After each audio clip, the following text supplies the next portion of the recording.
Hi everyone, I'm Thomas from Edu Maestro. Today, let's take a look into IELTS speaking module. What is the IELTS speaking module? When you do speaking for IELTS, the exam is conducted in 3 sections. When you go into section 1, it tends to be focused on personal type of questions. Questions aimed towards knowing what your name is, where you hail from, whether you're working, studying, and things like that. Sometimes an examiner can drag in a small topic of conversation as well. Something like, let's talk about the rain, or let's talk about ice creams. Are you a fan of ice creams? Or something like that. In section 1, when we do the IELTS exam, our answers have to be precise, to the point, and minimal actually. We'll try to stick to 2 or at most 3 sentences so that our answers do not stray away from the topic that they expect us to talk about. And that brings us to the end of section 1. Then we will move on to section 2, which the IELTS calls a cue card. Let's look into what happens in this section of the IELTS exam. The attending person will get a cue card which will contain a question, and at times it has about 3 to 5 sub-questions which act more or less as guidelines towards what we have to talk about. The person is given 1 minute to prepare, and at the end of the 1 minute he or she will be asked to continue on discourse about the topic for about 2 minutes. And at the end of the 2 minutes, the examiner will most probably interrupt and tell you that's the end of the time. And this is where most people tend to have an issue, because if you're not used and very regular with the English language, you will slightly have an issue when you have to talk for a complete 2-minute time in the IELTS exam. Then the examiner will move on to section 3.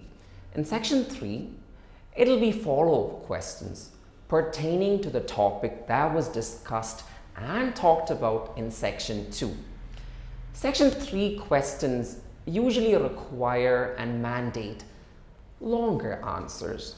We tend to keep our answer length at about, let's say, 5 or 6 sentences. The answers do require to be slightly more explained and in depth. When in section 3, it mostly asks about your opinions. Questions can be toward, what do you think about this? What is your take on this? Do you think this is true? Why do you think this is so? And these kind of questions will be what constitute section 3 of your IELTS speaking exam. So that helps us cover section 1, 2, and 3 of the IELTS speaking module.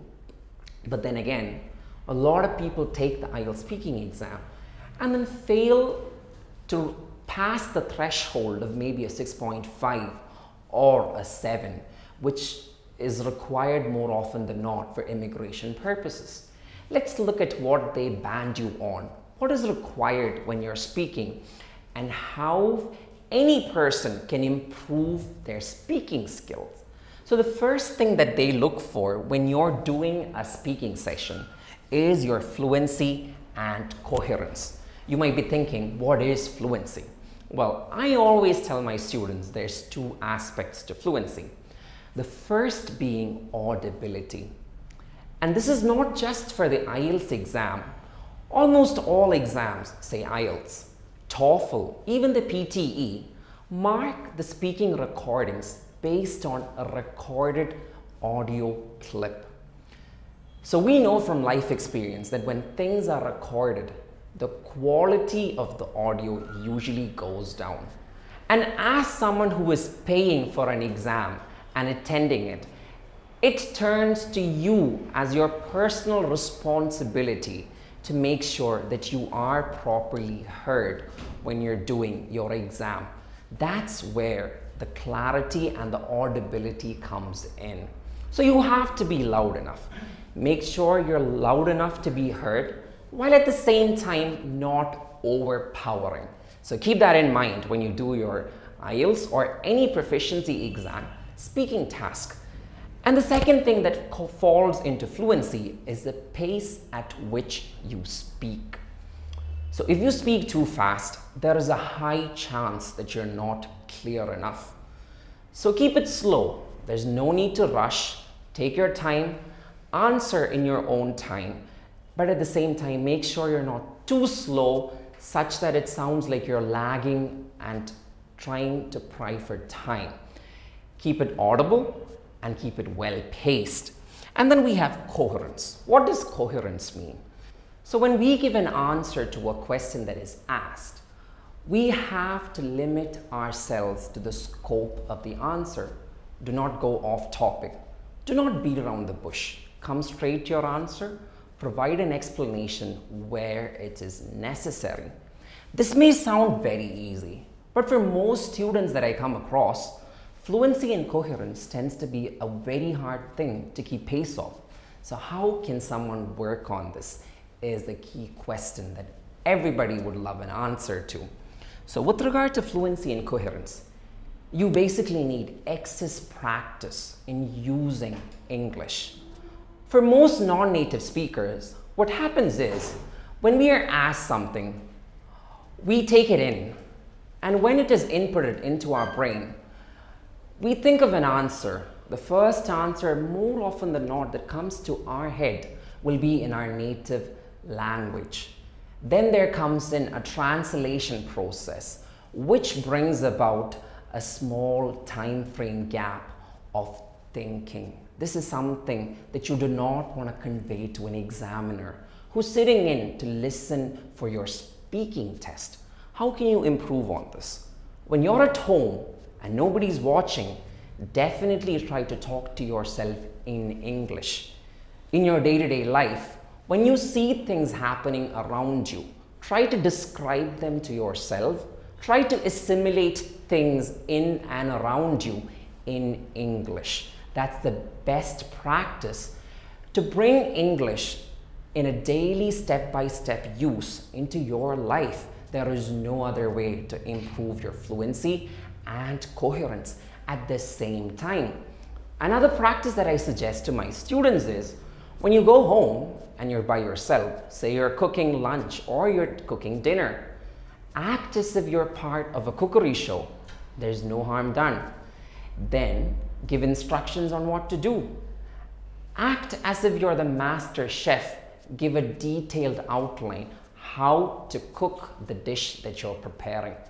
I promise you, such practice done on a daily scale will do wonders for your fluency and for your coherence. And other point that comes in with regard to coherence is a lack of points to talk about, which again you need a bit of reading experience. So one suggestion I make to students is, if you have an opportunity, try to read an English newspaper. And I know what you're thinking. You might be saying, I do not subscribe to an English newspaper. Well, you're in luck. The internet is gonna play your Superman and save you from this situation. So just go online, Google a newspaper. So if you're in India, I'd suggest Google the Hindu newspaper. They have very good articles. Go into their editorial sections, which usually have very well put together articles with very extensive construction, good structures, and exceptionally good vocabulary. Read this to yourself and then give it a try. Try saying it out loud like a news anchor would. No one's watching. Nobody's gonna judge you. Only thing that they're gonna see is a result in an improved fluency and coherence with regard to your speaking. And did you know the same thing applies if you're attempting a TOEFL exam or a PTE exam? Now let's move on to pronunciation. Pronunciation is a very important aspect when you're doing any English proficiency exam. Now what plays into pronunciation? You have to be slightly informed and aware of phonetics in English. So every word combination has its own particular sound, which may or may not repeat in the same combination in a different word. So Google this again or have a dictionary with you. Check up phonetics, because even though separate words may sound similar to you, they might not be.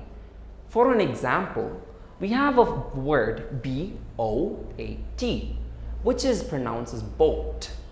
At the same time, you have another word B-O-U-G-H-T, which is bought. Though they sound very similar, one is slightly rounded while the other is slightly flat. Another example can be G-A-L-L, gall, and G-O-A-L, goal, which sound again slightly similar, but with a slight difference in being rounded and flat. The words can be interchanged or misunderstood. That's where your knowledge of phonetics is going to play in. Again, when you're attempting an English exam, you have to be spot on with your pronunciations. Stick to one way of saying words. Do not keep changing word pronunciations. At the same time, whenever you have a doubt, whenever you come across a new word, check a dictionary for the phonetic sound and how it is supposed to be pronounced. And if you have an issue, ask a trainer. That's with pronunciation, which again is marked with regard to your TOEFL exam and the PTE exam. Now let's look at grammatical range and accuracy. What is grammatical range and accuracy? Basically, it is the variety that you're able to present in your sentence structures. So be very well versed with regard to sentence structuring in English. You have to present sentences in the active voice, passive voice, maybe a conditional sentence here and there, maybe a clause with subordinate clauses, maybe sentences with connecting words in between, such as however, such, hence, thence, nevertheless. You have so many options to choose from. Now, how can you imbibe this into your speaking? Well, the basic way is learn up new structures, learn all their variations. And what I'd suggest is when you come across simple structures that can be altered, try to change these simple sentences or these collection of simple sentences into complex sentences based on the structures that you've practiced. Doing this on a regular basis will definitely give you the ability to change sentences into complex structures and better present it in the long run. Definitely keep that in mind while you practice. And then of course there's the accuracy part to it. Whatever grammar you present has to be correct at the end of the day. If it is not, they're going to deduct marks for it and you're going to bear the brunt of it. So stick with grammar, learn new constructions, try new constructions. And this is where reading a newspaper can come in as well.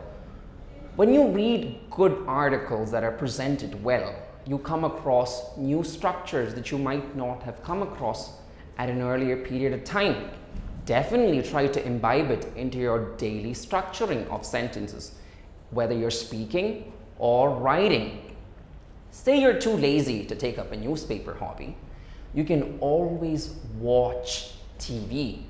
Watch good documentaries. I find that channels like Animal Planet, Discovery or Nat Geo have very good documentaries with well done voiceovers which are very clear and which does good pronunciation, and the grammar is found to be nice as well. If you're even too tired to do that, so try watching a good Netflix series. It'll definitely help you without you even noticing it. So that's grammatical range and accuracy.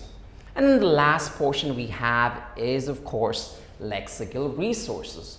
Now, what is lexical resources? On a very basic stage, it's just the vocabulary that you're able to use. It's not just the vocabulary though. You are deducted on things like wrong word development usages. As an example, the antonym for successful is unsuccessful. But if you use unsuccessful, your word formation is marked wrong and you lose marks in this section. At the same time, when you do speaking exams, you have to be able to imbibe a variety of words which such colorful and vibrantly presentation. How do you do this? Well, we were talking about reading newspapers or good articles earlier. When you come across a new word, jot it down. Get a new notebook to write down new words that you come across. Try to find the meaning for it, and then try to construct a sentence out of it. And try to keep reading the word a few times. After you've understood the word completely and you've seen a few example sentences, try to work it into conversations. And you'll find that after you've done this a few times, say 5 times, you make a conscious effort to work it or thread it into a conversation, you'll find that the 6th time it'll come to you very naturally. This is something you have to systematically try and work on if you want to increase the resources of your vocabulary. You have to invest in your inventory when it comes to vocabulary and lexical resources, and try to work it into conversations. Then, as always, speak as much English as you can. If you have a friend who wants to talk to you, ask him or her if you guys can talk and have conversations in English. When you find a tutor, converse in English. At the same time, try to learn new structures, new words, new phrases which help you. And one more thing that adds to your lexical resources is the use of idiomatic phrases. Well, idioms are not that hard to use. You can always depend on Google to get a list of idioms that can be used on a very daily basis. As with vocabulary, learn the meaning of it. And then once you're able to find a few example sentences for it, try to again weave it into conversations. Tailor the conversation to fit the phrase that you found. And again, you'll find after 5 or 6 trials, it just flows naturally for you. So this is some things that you can definitely work on with regard to your IELTS speaking, and not just your IELTS speaking, even if it is for PTE or for the TOEFL exams. So thank you guys for tuning in and have a good day. Edu Maestro Academy, Kakanad, Aluva, Vadudala, Edapalli, Kannur, Trivandrum and Dubai.